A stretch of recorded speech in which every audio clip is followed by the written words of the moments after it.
Un bon matin à tous. On vous souhaite la bienvenue ce matin. On est le 20 décembre 2020. Bienvenue à tous qui sont ici présentement, physiquement, dans le bâtiment ici à Maniwaki. Et on vous souhaite la bienvenue pour tous ceux qui se joignent à nous sur les médias sociaux. On est tellement contents que vous soyez avec nous ce matin. Le 20 décembre 2020.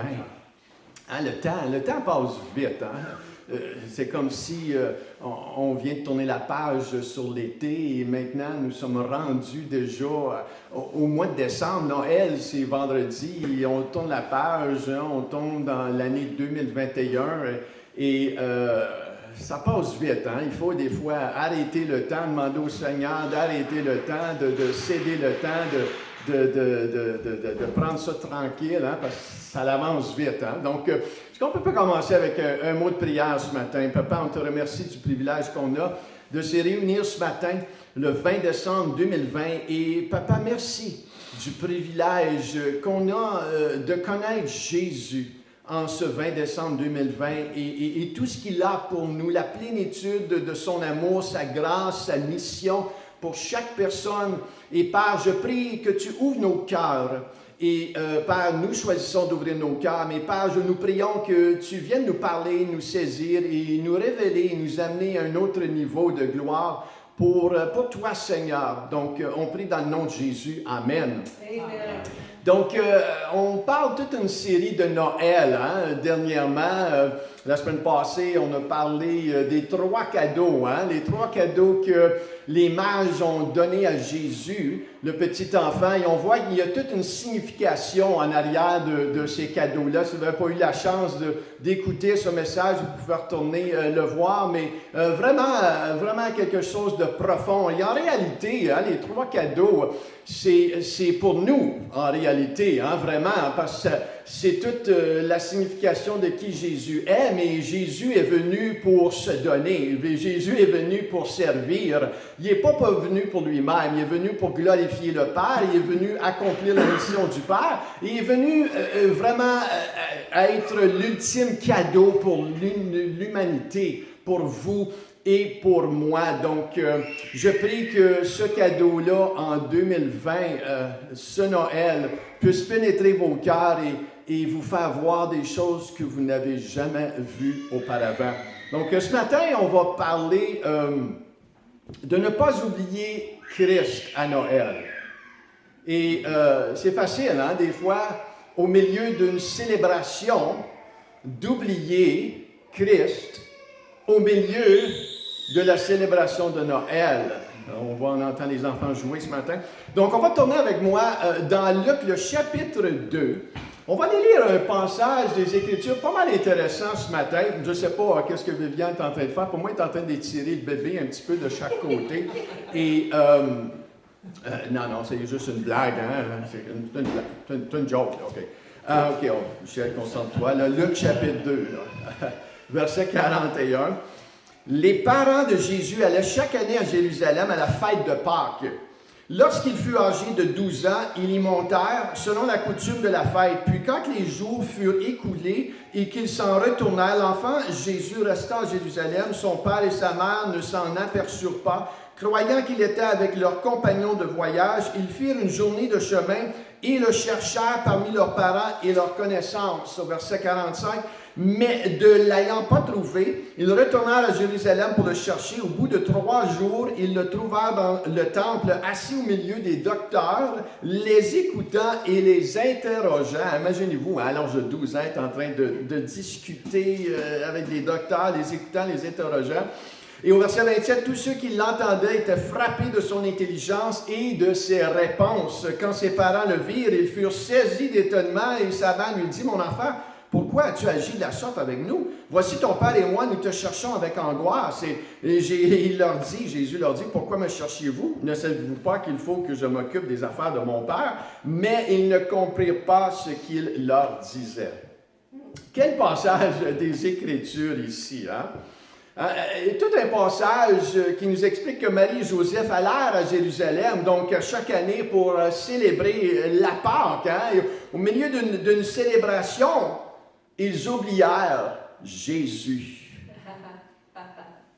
Ici, c'est arrivé à Marie et Joseph d'oublier Jésus. C'est possible, n'est-ce pas, pour chacun d'entre nous de célébrer Noël en famille avec des cadeaux, de faire le shopping, faire toutes sortes de bonnes choses.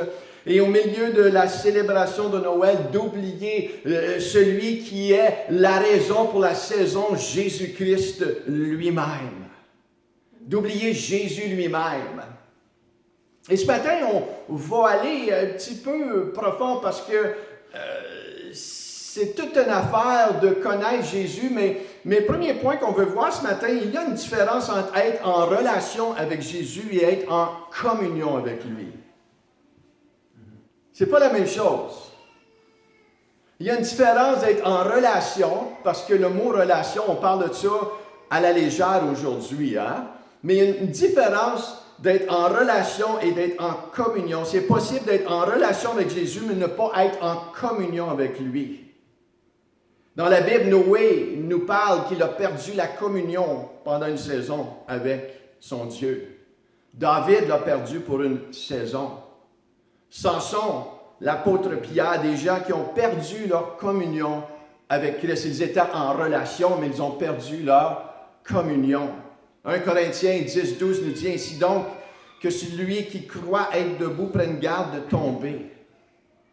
J'aime Noël, j'aime les lumières, j'aime les décorations, j'aime tout ce qui entoure Noël, les célébrations en famille. Par contre, si je ne fais pas attention, je peux être tellement occupé durant la période de Noël et tellement stressé par tout ce qui entoure Noël que je peux oublier Jésus-Christ.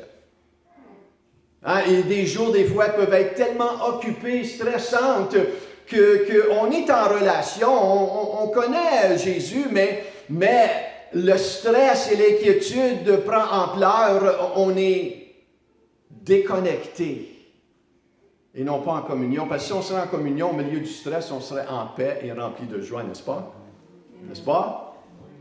N'est-ce pas? Amen. Si on regarde Marthe et Marie, Marthe était en relation avec Jésus, mais Marie était en communion avec lui. Au milieu d'une circonstance, de la même environnement, dans la même maison, dans le même salon, il y avait une qui était en relation, mais une qui était en communion. Je peux être en relation, mais non pas en communion avec le Seigneur Jésus. J'ai un parfait exemple, c'est dans un mariage. Je peux être en relation avec mon épouse, mais ne pas être en communion avec elle ou lui. Je peux faire des choses avec elle, des achats, on élève des enfants, on peut même voyager, mais on peut perdre au milieu de cela notre communion. La définition d'une communion, on nous parle d'un parfait accord d'idées, de sentiments, entente, harmonie, union, accord. C'est comme si on marche main dans la main, on marche comme un. Dans un couple ou un ami, on partage le même battement de cœur, hein? L'amour, le respect, la joie de vivre ensemble. Je peux m'être marié avec quelqu'un, avoir un ami, je peux être en relation avec cette personne, mais ne pas vraiment connecter cœur à cœur ou vivre intimement avec lui ou elle. C'est le même avec Dieu. Vous êtes pas mal silencieux ce matin, mais c'est correct. Même avec Dieu, on peut être en relation avec Jésus, mais ne pas être intime avec lui. Le parfait exemple, c'est parmi ses disciples, on voit que Jean se couchait sur sa poitrine, entendait le battement de cœur de Jésus. Il était appelé le bien-aimé. Le bien-aimé, on voit qu'il a vraiment vécu une communion avec le Seigneur. Non pas simplement une relation, mais il marchait, il entendait son battement de cœur, il était un avec lui, il recevait, c'était toute une union. Et le danger de ne pas être en communion avec quelqu'un, c'est qu'éventuellement, tu peux perdre même la relation. Exact. Tu peux même perdre la relation et être séparé de Dieu. Hein, on vient de lire un passage des Écritures dans 1 Corinthiens 10, 12. Ainsi donc que celui qui croit est debout prenne garde de tomber. Ce n'est pas parce que le Seigneur était avec toi hier qu'il est nécessairement là aujourd'hui. Hein? On ne veut pas prendre pour acquis, on veut être sage, on veut le garder, on veut le préserver. Hein? David a dit, Seigneur, n'enlève pas ton Saint-Esprit en moi, dans ma vie. Comment est-ce que je peux perdre Christ ou perdre notre communion avec lui? Le deuxième point nous amène à voir, c'est faire attention à la présomption. Présomption vient du verbe présumer. Je suppose. Lorsqu'on regarde Marie et Joseph, hein, verset 43, « Puis quand les jours furent écoulés et qu'ils s'en retournèrent, l'enfant Jésus resta à Jérusalem. Son père et sa mère ne s'en aperçurent pas, croyant. Ils ont supposé qu'ils étaient avec leurs compagnons de voyage. Ils ont pris pour acquis qu'il était avec des compagnons. Ils ont pris pour acquis. Ne pas prendre pour acquis. Si on regarde le peuple d'Israël, est tombé sous le règne de l'ennemi dans l'Ancien Testament, mais dans Néhémie, le chapitre 9, le verset 17, c'est dire ceci, ils mirent en oubli les merveilles que tu avais faites en leur faveur, ils raidirent leur coup, c'est quoi qu'ils ont fait? Ils ont supposé, ils ont pris pour acquis que Dieu était toujours avec eux, ils mirent en oubli, ils ont oublié. C'est possible d'oublier Christ au milieu d'une célébration. C'est possible d'oublier Christ au milieu d'une crise. C'est pas parce que Dieu a fait quelque chose à une date dans ta vie qui est la réponse qu'il est encore avec toi aujourd'hui. Pour Marie et Joseph, c'était 3 jours où ils ont été déconnectés de Jésus. David, c'était une saison, il a laissé tomber, il a tombé en dehors du combat, il s'est permis de sortir du combat, il a commis l'adultère et un meurtre. Si vous pensez que vous êtes exempt du péché, le péché ne m'affectera pas à moi, le péché ne me touchera pas.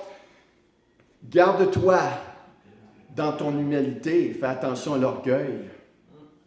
Samson a pris pour acquis que Dieu était avec lui. Hein? Lorsqu'on regarde Samson, la puissance de Dieu était là, la puissance de Dieu était tangible, mais à un moment donné dans sa vie, à cause qu'il a pris pour acquis cette présence-là et cette puissance-là, à un moment donné, il croyait que Dieu était avec lui, mais Dieu n'était plus avec lui. Il a été amené captif par ses ennemis. Et pour certains, comme le roi Saül, il a perdu même sa relation avec Dieu, il a perdu sa destinée avec Dieu. 1 Corinthiens 10, 12. Ainsi donc, que celui qui croit être debout prenne garde de tomber. Si on regarde ce matin l'église de Laodicée, dans l'Apocalypse, le chapitre 3, si on regarde leur attitude, ils pensaient être riches. Ils pensaient qu'ils étaient riches en Christ. Si vous regardez bien le passage, c'est exactement ça qui s'est passé. Pensaient que Christ était avec eux, au milieu. On l'a l'affaire, nous autres, tableau, ça va bien, on l'a l'affaire, mais Jésus, il est là, il frappe à la porte et il dit, tu penses que je suis avec toi à l'intérieur, mais en réalité, je suis à l'extérieur. Je ne suis pas avec vous, mais vous pensez que je suis là avec vous, mais je ne suis pas là avec vous. Et wow, moi, quand je lis un verset des Écritures comme ça me frappe. Je dis au Seigneur, Père, fais en sorte que ça me frappe de plus en plus. Pourquoi? Parce que on ne veut pas sortir d'une communion avec le Seigneur. C'est pas assez de juste être en relation. On veut marcher pas à pas. Entendre comme la peau de Jean, entendre sur sa poitrine le battement de cœur de Jésus. Je me tiens à la porte, je suis dehors, je voudrais être en communion avec vous, mais tu ne l'es pas. Ils ont pris pour acquis, ils ont supposé que Christ était avec eux, ils ont perdu Christ sur leur chemin. Jésus parle à une de ses églises ici, là. Ne parle pas aux gens du monde. Il parle à son Église. Est-ce possible d'avoir connu le Seigneur, mais ne pas marcher autant avec lui? Est-ce possible de se marier, d'être en amour et de perdre sa passion? Et vous allez dire, ben, c'est-tu peut-être ordinaire? Ma vieille, mon vieux. C'est pas insultant, ça? Quand j'entends quelqu'un appeler son épouse, ma vieille, tableau, il y a un côté de moi qui est peut-être ma nature charnel qui voudrait y ramener une claque un petit peu en arrière de la tête. Mon vieux, ma vieille, ça a-tu du bon sens? Repens-toi. C'est d'utiliser ces paroles-là. Mais ils ont perdu Christ sur leur chemin. Ils parlent à une de ces églises.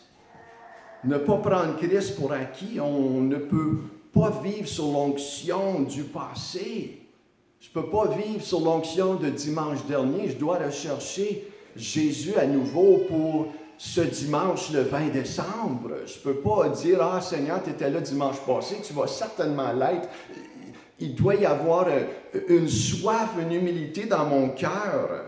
Hein, je ne peux pas m'appuyer. Il y a des gens qui racontent un petit peu leur histoire du passé, mais Jésus, c'est quoi qu'il fait dans le présent? Je dois garder mon cœur frais et dispo pour aujourd'hui. Proverbe 4, 23, garde ton cœur plus que toute autre chose, car de lui viennent les sources de la vie. Garde ton cœur sensible aux choses de Dieu. Aujourd'hui, le psaume 139, 23, 24, examine-moi, ô Dieu, et connais mon cœur. Mets-moi à l'épreuve et connais mes pensées. Regarde si je suis sur une mauvaise voie et conduis-moi sur la voie de l'éternité. On voit que c'est des principes bibliques qui nous amènent à marcher dans l'humilité et la foi et vraiment connecter avec le Seigneur Jésus et de vivre en communion avec lui, d'être assoiffé. Je peux dire honnêtement qu'il y a peut-être au niveau, au début de ma vie chrétienne, j'étais peut-être plus assoiffé, une soif innocente, que peut-être j'ai perdu aujourd'hui. Une soif ignorante un petit peu. Une soif qui ose plus peut-être. Une soif qui va moins peur de ce que les gens étaient pour me dire. Une soif de évangéliser que peut-être j'ai perdu aujourd'hui. Pour certains de vous, peut-être, vous vous identifiez à cela. Certains d'entre vous, ça vous a passé par un coup de vent. Parce que votre cœur est peut-être éteint un petit peu plus. Mais on doit être honnête avec le Seigneur. Peut-être qu'on est pris par le stress, un peu trop. Hein? L'inquiétude, le stress, l'anxiété, c'est des signes qu'on est déconnecté de Dieu. Maintenant, c'est sûr qu'on est humain et on ne peut pas être parfait en communion avec Dieu comme Jésus l'a été. Mais ça se pratique, ça peut se développer cela. Ça se développe une communion, comme une communion avec mari et femme. Ça se pratique, ça ne vient pas naturel. On doit mettre de l'effort, on doit s'appliquer, on doit prendre des temps de connexion et des temps où on communique ensemble. Et c'est la même chose avec le Seigneur Jésus. Ça m'amène à un exemple. Je me rappelle, durant une saison dans ma vie chrétienne, j'étais pasteur dans une autre église et à un moment donné dans ma vie que je ne ressentais plus la paix dans mon cœur. Je savais que j'étais en relation avec Dieu, j'étais pasteur, j'œuvrais dans le ministère, mais c'est comme si je n'étais pas en communion. Hein? J'avais discerné dans mon cœur, tableau Seigneur, il y a quelque chose qui me manque. C'est comme si ta paix... il y a une déconnexion que je ressentais avec l'Esprit de Dieu. Et un jour, à un moment donné, j'ai été un petit peu tanné de cette situation-là dans mon cœur. J'ai posé la question à Dieu, Seigneur, qu'est-ce qui se passe dans mon cœur? Et tout de suite, une petite voix dans mon cœur me dit, tu es offensé. Wow! Wow! Écoutez, ça m'a frappé, ça a venu d'une manière que je ne m'attendais même pas. Tu es offensé. Et dans mon cœur, j'ai pu réaliser qu'il y avait une situation qui s'est passée à mon travail entre pasteurs. Il y a une décision qui s'est faite qui ne m'a pas plu. Et ça, c'est correct. Hein? Des fois, on prend des décisions, on n'est pas d'accord et c'est correct. Mais l'erreur qui est arrivée dans mon cœur, c'est que j'ai pris offense à cela. J'ai pris offense. Et savez-vous c'est quoi le pire? Je ne l'ai même pas réalisé. Jusqu'à ce que l'Esprit de Dieu me dise, Michel, tu es offensé. Tu es offensé. Et lorsque je l'ai réalisé, et lorsque je l'ai réglé, la paix de Dieu est revenue à l'instant. Oh! Là, j'ai dit, oh Seigneur, oh boy, Seigneur, tu es revenu. Alléluia. Merci Seigneur. Merci Seigneur. Garde ton cœur plus que toute autre chose, car de lui viennent les sources de la vie. Moi, je ne peux pas garder ton cœur. Moi, je ne peux pas garder le cœur de Viviane. Tu ne peux pas garder mon cœur. Tu ne peux pas garder le cœur de ton voisin. Tu peux essayer de garder le cœur de ton voisin. Tu peux essayer de le régler. Tu peux essayer de le changer. Mais le Seigneur met une responsabilité à chacun d'entre nous. Garde ton cœur plus que toute autre chose, car de lui viennent les sources de la vie. J'ai appris lorsque les saisons étaient plus occupées, parce qu'il y a des saisons qui sont plus occupées, il ne faut pas avoir peur de cela, il ne faut pas avoir peur d'être occupé, mais il faut apprendre, lorsqu'on est plus occupé, de prendre plus de pauses dans sa présence. Et c'est là la pratique qu'on doit pratiquer individuellement. Que lorsque les temps sont occupés, lorsque les saisons ou les crises viennent, on doit arrêter et vraiment prendre plus des pauses dans sa présence pour lui donner notre fardeau, pour se recharger de sa foi, de sa grâce, de sa puissance. Et on doit vraiment discerner et apprendre à connaître nos cœurs et ne pas être trop un petit peu orgueilleux. Non, je suis correct, moi, je suis correct. Ça prend ces pauses-là avec le Seigneur. Si les grands, comme David, ont réalisé qu'ils avaient besoin du Seigneur. Et si Jésus lui-même a pris des pauses dans la présence de son Père pour chercher la présence de son Père, Jésus a dit, ma doctrine ne vient pas de moi, mais vient de celui qui m'a envoyé. Tout ce que je fais, ce n'est pas moi qui le fais, c'est le Père qui me dit de le faire. Jésus était connecté, en parfaite communion avec le Père. Son esprit le dirigeait, l'Esprit Saint le dirigeait. Oh, Seigneur, je veux cela dans ma vie. N'est-ce pas que vous voulez cela dans votre vie? Yes. D'être connecté, d'être en communion. Donc, durant cette saison de Noël, vous allez sentir des moments de stress. Écoutez, c'est pour ça que Dieu a créé les toilettes. D'aller s'enfermer, barrer la porte et dire, Seigneur, regarde mon cœur. Je suis dans une célébration pour te célébrer à toi, mais, boy, Seigneur, je suis stressé, je ne suis pas en paix. Oh, Seigneur, je veux marcher avec une paix. Oh, Père, je prends un moment en ce moment, je viens devant toi, remplis-moi de ta paix, tout ce qui m'inquiète en ce moment, qui m'angoisse. Oh, Seigneur, ça va tout bien aller, je les remets à toi. Merci pour ta paix, merci pour ta joie, merci pour ta grâce. Oh, Seigneur, je ne sais pas ce qui va se passer durant ce temps des fêtes, je ne vois pas personne, je ne vois pas ci, mais, alléluia, je peux laisser le Dieu de gloire entrer dans mon cœur, entrer dans mon salon. Sa paix m'engloutir, m'envelopper. Alléluia. Quelle joie, quel privilège de s'approcher du trône de la grâce dans le nom de Jésus et de lui remettre nos fardeaux, de lui remettre nos inquiétudes. Oh Seigneur, qu'est-ce qui va arriver, qu'est-ce qui ne va pas arriver? Alléluia. Remettez votre fardeau, toute inquiétude. Allez au trône de la grâce, remettez vos inquiétudes. Amen. Amen. Le Seigneur vous dit maintenant, le troisième point que je veux voir ce matin avec vous, c'est chaque humain a été créé pour être en communion avec Dieu. Chaque humain, toute la terre, chaque personne que son cœur bat a été créée pour être en communion avec Dieu. Maintenant, ce n'est pas le cas. Ce n'est pas le cas. Dieu aimerait cela, mais ce n'est pas le cas. Ce n'est pas tous qui est en communion avec Dieu. Ce n'est pas tous qui se dit chrétien qui marche en communion avec Dieu. Tu peux être en relation, mais ne pas être en communion avec lui. Et ça, je laisse ça juste poser un petit peu, là. Vous avec le Seigneur. Maintenant, comment est-ce que ça fonctionne? Comment est-ce que je peux davantage comprendre cette communion-là? Je vais utiliser une petite illustration que je vais mettre sur Facebook tantôt. C'est le tabernacle de Moïse. Et dans ce tabernacle-là, il y a tout un procédé pour entrer en communion avec Dieu. Et on en a parlé un petit peu la semaine passée, mais le tabernacle, c'était Dieu qui a guidé Moïse à mettre le tabernacle partout où ils allaient sur leur chemin. Ils transportaient le tabernacle partout dans le désert. Et lorsqu'ils décidaient de s'installer dans un lieu, ils montaient le tabernacle en premier. Et après, le peuple complet tout autour. Donc, en premier, tu plaçais le tabernacle. Donc, juste là, il y a tout un apprentissage. Hein? On place le temple, la demeure de Dieu.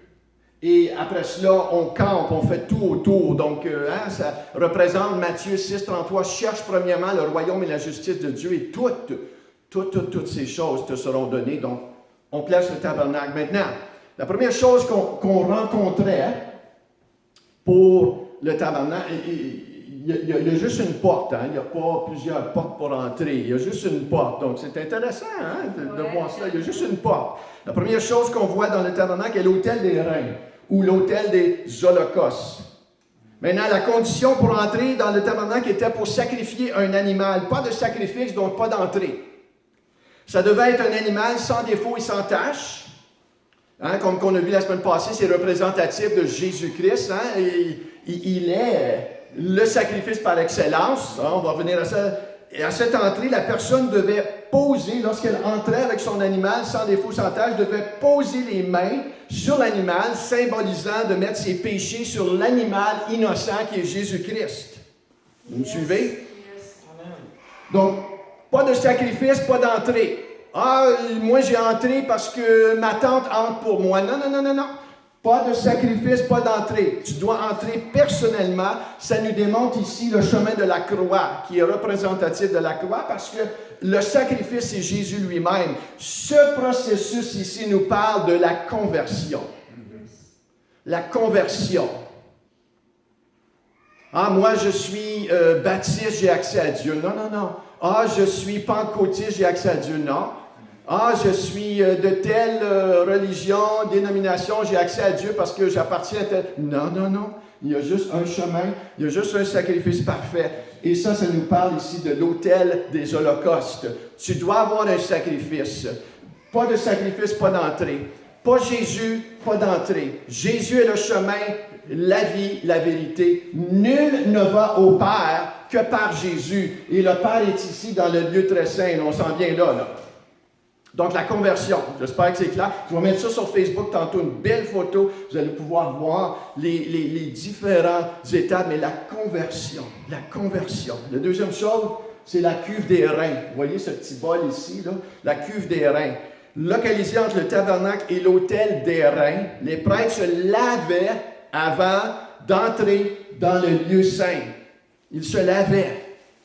Maintenant, les prêtres, c'est qui aujourd'hui? Nous tous. C'est vous et moi. Nous sommes les prêtres. La cuve était fabriquée avec un même matériel qu'on fabrique des miroirs. Saviez-vous cela? Wow. Et les miroirs, on fait quoi aujourd'hui? On s'examine. Tu ne prends pas un miroir pour examiner quelqu'un d'autre. Les miroirs sont là pour s'examiner soi-même. Ça nous parle de l'examination de soi. Quand nous péchons, on manque la marque, la communion avec Dieu est interrompue. Comment est-ce qu'on peut croire que tu peux faire n'importe quoi dans ce monde et avoir encore une communion avec Dieu? Hein? Et dans la nouvelle alliance nous parle, n'attristez pas le Saint-Esprit. Nous devons reconnaître nos torts et les confesser. 1 Jean 1,9, si tu confesses ton péché à Dieu, il est fidèle et juste de te pardonner et de te purifier. Hein? La cuve des reins nous parle de la vie de confession et de repentance. Et c'est un mode de vie pour le croyant, c'est un mode de vie pour l'enfant de Dieu, d'examiner son cœur. Non pas se condamner et ne pas laisser l'ennemi jouer après nous. Il faut reconnaître ces ruses du diable-là. Oui. Ah, et ça fait toute partie du travail de la confession, ça.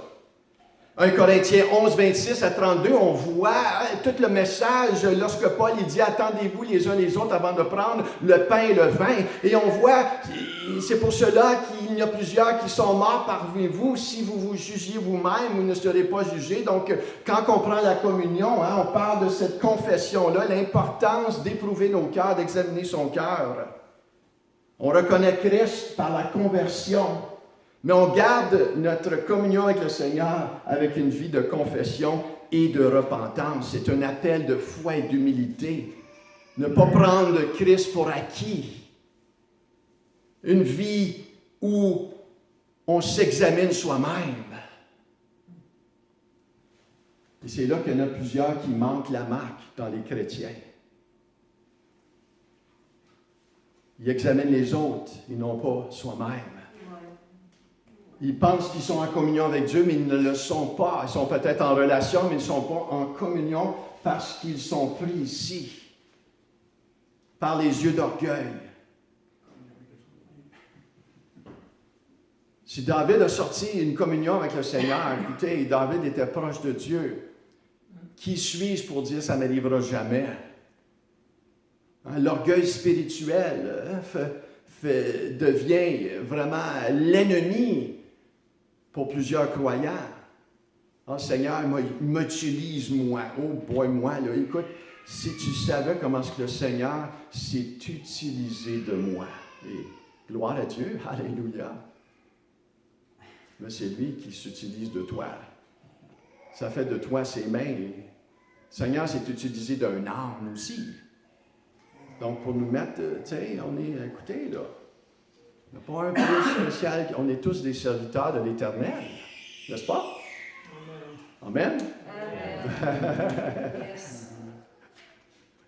On est tous des serviteurs de Dieu. Maintenant, le lieu saint. On a parlé de la porte d'entrée, qui est la conversion, la confession, qui est la cuve des reins. Hein? On doit apprendre à confesser. Hein? Après cela, c'est la communion. L'accès pour les prêtres. On retrouve dans ce lieu saint-là les pains de proposition et le chandelier d'or. On nous parle de la nourriture et de la lumière que nous, les croyants, avons besoin pour grandir. C'est là que la croissance se fait. Exactement. Ah, je connais Jésus, je grandis automatiquement. Oui, c'est un début. Mais s'examiner soi-même pour rester en communion avec lui. C'est là qu'on grandit, c'est là qu'on voit comment un chrétien, ça fait de longue date, et un chrétien de 2 ans, comment est-ce que le chrétien de 2 ans est rendu tellement mature, plus mature même qu'un chrétien de longue date, c'est parce qu'il se tient là, plus que l'autre qui se tient en dehors ici. Vous voyez comment ça fonctionne? Vous voyez comment est-ce qu'il y en a qui grandissent? Ça n'a rien à faire avec ton âge spirituel ou depuis que tu es né de nouveau. Ça n'a rien à faire. C'est la communion avec le Seigneur.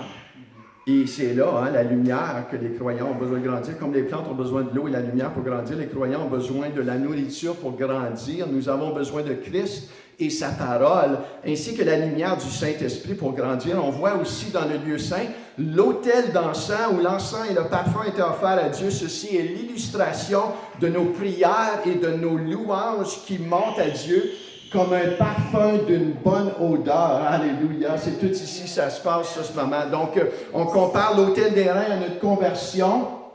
On compare la confession, l'autel, pas l'autel, mais la cuve des reins pour la confession et le lieu saint pour la communion. Maintenant, il y avait une deuxième partie ici à l'arrière qu'on appelle le lieu très saint qui était séparé par un voile.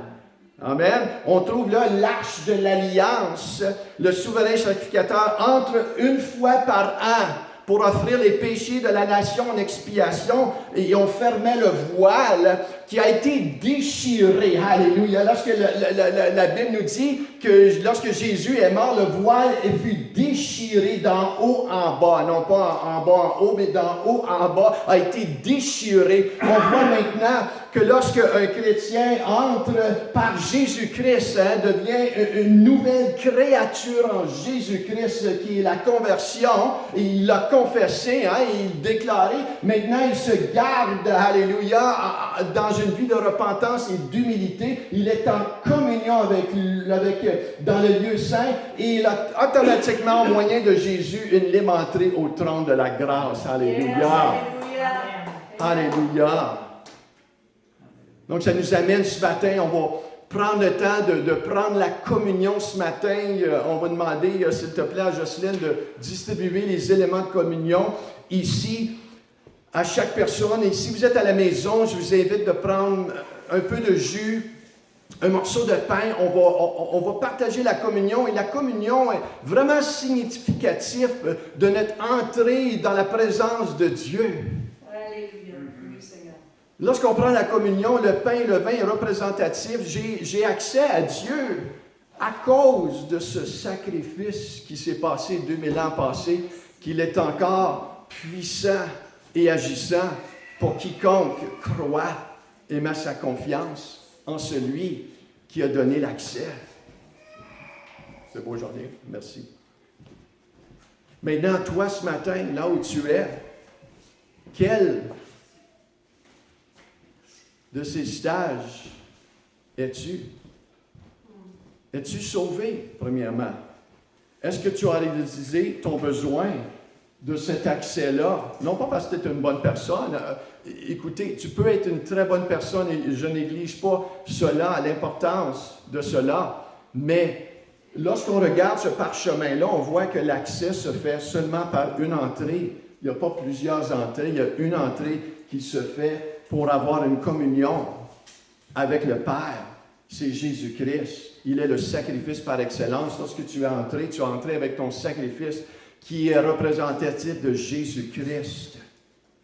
Tu ne peux pas être en communion avec le Père si tu n'as pas le Fils. Tu n'as pas reçu le pardon de tes péchés, reçu la nouvelle naissance.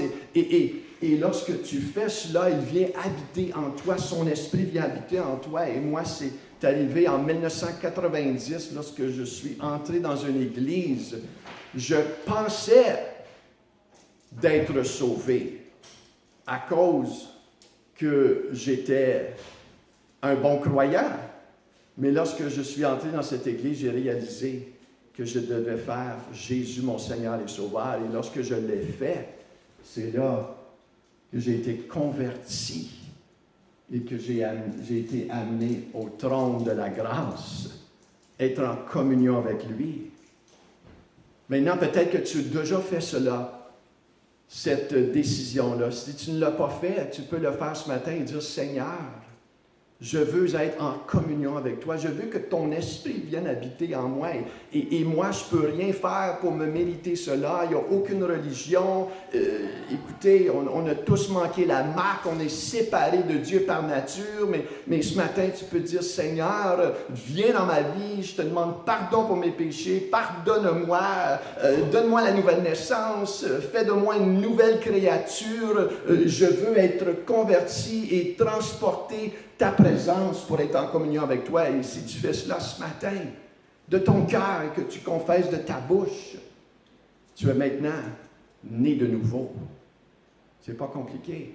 C'est de croire dans ton cœur et de le dire de ta bouche, de le confesser de ta bouche. Maintenant, pour plusieurs qui ont déjà fait cela, on nous parle ici d'une vie de confession et de repentance, non pas une vie de condamnation et d'accusation, mais une vie d'humilité, une vie où on réalise que peut-être en ce moment, en décembre 2020, peut-être je me suis refroidi un peu concernant les choses de Dieu.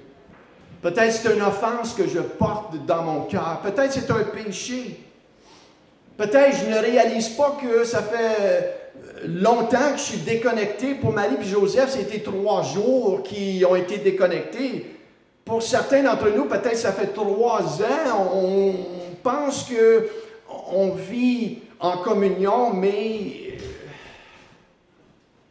on a perdu ce zèle. Et il y a peut-être certains péchés qui ont fait son entrée dans nos vies.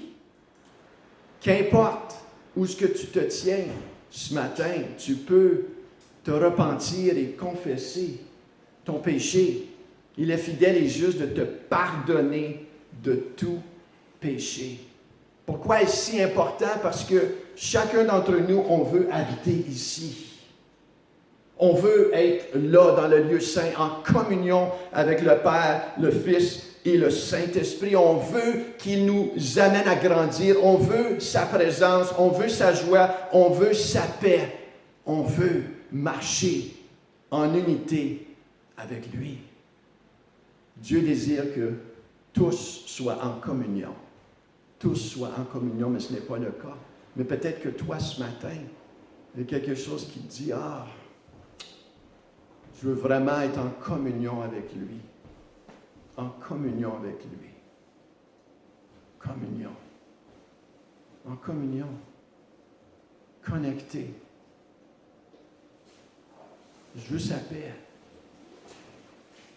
Et durant Noël, qui est la raison pour Christ, on dirait que c'est la saison que les gens expérimentent le moins de paix. Le moins de paix. Et peut-être ce matin, tu te tiens assis et tu écoutes à ceci et tu dis dans ton cœur, vraiment, Michel, j'ai pas vraiment la paix dans mon cœur, mais j'aimerais l'avoir. Jésus, il est la paix que tu as besoin. Donc, on va prendre la communion ensemble. Le pain nous présente, lorsque Jésus a rompu le pain, il a dit, faites ceci en mémoire de moi, c'est son corps qui a été brisé à la croix pour vous. Il a porté ton péché. Tu n'as plus besoin de porter le péché. Il a porté la culpabilité que tu portes. Tu n'as plus besoin de porter cette culpabilité-là, parce que beaucoup de gens sont pris par la culpabilité. Tu n'as pas besoin, tu peux être libéré de cela ce matin. Et je prie dans le nom de Jésus que tu puisses lui donner ton péché, tu puisses lui donner ce que tu vis à l'intérieur de toi, ta douleur, la culpabilité, et que tu puisses, comme il t'a pardonné, que tu puisses recevoir le pardon de tes péchés. Il y en a peut-être ici ce matin qui sont pris par la culpabilité. Pourquoi? Parce que tu as de la difficulté à te pardonner. Tu dois réaliser qu'il te pardonne. Et à cause qu'il te pardonne, ça te donne maintenant la liberté de te pardonner et de lui remettre cette culpabilité. Son corps a été brisé afin que tu ne sois plus brisé. Il a porté tes blessures. Il a porté tes douleurs. Le châtiment qui te donne la paix est tombé sur lui. Le châtiment est tombé sur lui. C'est par ses meurtrissures que nous sommes guéris. Donc, Seigneur, en prenant le pain ce matin, qui est symbolique de ton corps brisé, on te remercie. Donc, est-ce qu'on peut manger le pain ce matin ensemble? Alléluia. Merci Seigneur. Merci Jésus. Mangeons ensemble.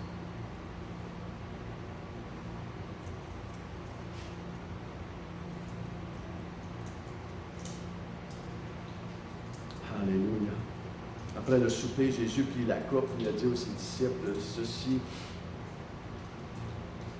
cette coupe représente la nouvelle alliance en mon sang. Alléluia, le sang de Jésus. Il nous le dit si bien ici dans Hébreu. Je vais lire un passage dans Hébreu avant qu'on prenne la coupe. Parce que Hébreu nous explique tellement bien cette démonstration du tabernacle ici. Dans Hébreu 10, à partir du verset 19, ça dit « Ainsi donc, frères, puisque nous avons, au moyen du sang de Jésus, une libre entrée dans le sanctuaire. » On nous parle du sanctuaire. Par la nouvelle et vivante qu'il a inaugurée pour nous au travers du voile, le voile qui a été déchiré ici. Et puisque nous avons un souverain sacrificateur établi sur la maison de Dieu, le souverain sacrificateur qui est Jésus, approchons-nous donc avec un cœur sincère dans la plénitude de la foi, les cœurs purifiés d'une mauvaise conscience et le corps lavé d'une eau pure. On nous parle ici de la cuve d'airain. Alléluia. La cuve d'airain nous parle de se laver d'une mauvaise conscience, de confesser, de déclarer Jésus, tu es toujours mon Seigneur, mon Sauveur. Alléluia. Et Seigneur, pardonne-moi, Seigneur. Pardonne-moi si j'ai porté offense. Pardonne-moi si j'en veux à telle et telle personne. Je pardonne ces personnes. Oh Seigneur, pardonne-moi, Seigneur. Oh Dieu, roi de gloire, pour avoir été si stressé si angoissé. Pardonne-moi, Seigneur. Pardonne-moi, Seigneur. Pardonne-moi pour avoir dit une parole mauvaise à telle personne. Pardonne-moi, Seigneur, pour juger un tel, une telle. Oh, Papa Dieu de gloire, quel privilège que j'ai de m'approcher de toi, de me laver. Alléluia, par le sang de Jésus. Le sang de Jésus qui est représentatif de la coupe de jus que nous allons boire. Donc, buvons ensemble. Buvons ensemble. Alléluia. Merci, Seigneur. Merci, Seigneur. On peut se lever ce matin. Si vous êtes à la maison, pouvez vous lever à la maison. Alléluia. On va prier. On va prier ce matin afin que Christ puisse venir prendre sa demeure par son Saint-Esprit à l'intérieur de chacun d'entre nous. Je suis appelé à vivre en communion avec lui, à marcher avec lui. Et ce matin, je prie qu'une nouvelle audace puisse venir en vous. Une audace pour se tenir dans sa présence. Alléluia. Je ne viens pas à lui par mes œuvres, je ne viens pas à lui parce que j'ai été bien, bon, fin aujourd'hui.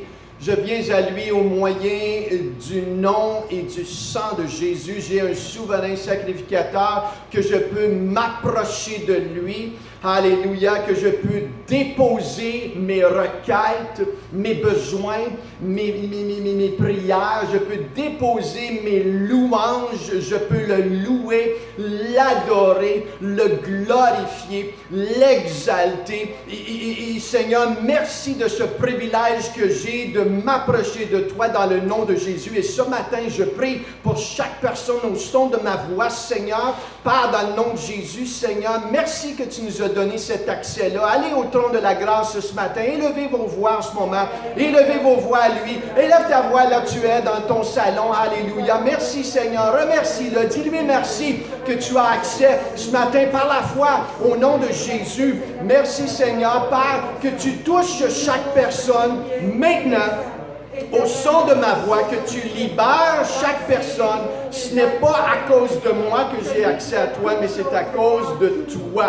Alléluia. Donc, Seigneur, guéris chaque personne au son de ma voix en ce moment même. Je déclare chaque personne guérie, délivrée, libérée, remplie de ta paix et de ta joie en ce moment même. On te remercie du sang et du nom de Jésus. On recouvre chaque personne du nom et du sang de Jésus. Merci, Papa, Dieu de gloire. Alléluia. Alléluia. Merci, Seigneur. Merci, Jésus. Merci, Jésus. Alléluia. On vous souhaite un bon, joyeux Noël à vous tous et soyez bénis. Alléluia. Amen.